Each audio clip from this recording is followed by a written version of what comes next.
Watch your speed and drive safely so you can have a great day. All right, it's 8:35 right now, and of course we have an amazing trail system in the central Iowa area, and Jason had a chance to take a look at them. Well, yeah, and you know, we talked about the history of the river and how important it was, I would say decades ago, maybe in Des Moines, and now people are starting to take to it more.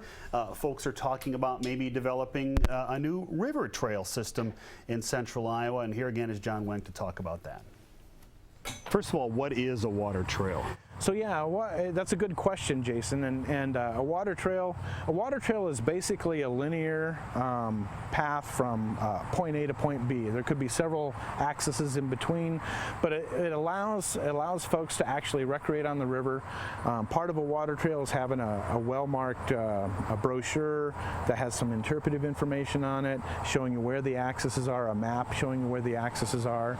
Also signage letting you know from the road where to get off, and access the river. And now when you think about the river, I guess in Des Moines, I think about the fishermen downtown. I think about people.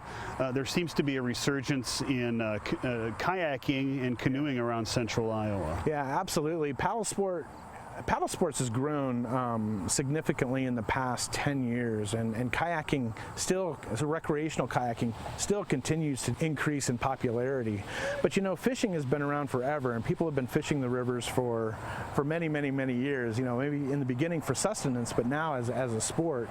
And I think there are places downtown that we haven't accommodated them well. And I think our water trails planning effort can help with that, can help look at areas that we can improve on, provide more opportunities, more access for fishing, more access for canoeing and kayaking.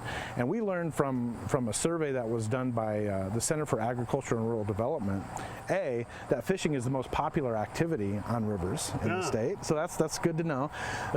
B, that there are a lot of people that just like to go and hang out at rivers. So park benches, places, shelter houses along the rivers, I think would be really a nice improvement when we're studying water trails or rivers that may potentially become water trails, as we look at how the rivers changed over time.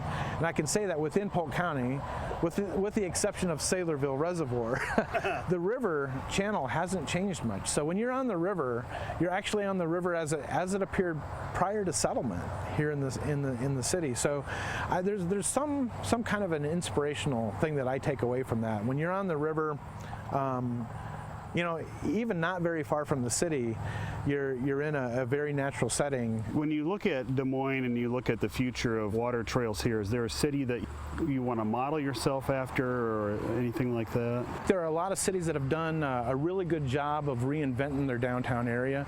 Charles City is one. I mean, they put in a whitewater course up there. I'm not suggesting that's what needs to be done here, but they're looking at their riverfront in a much different way.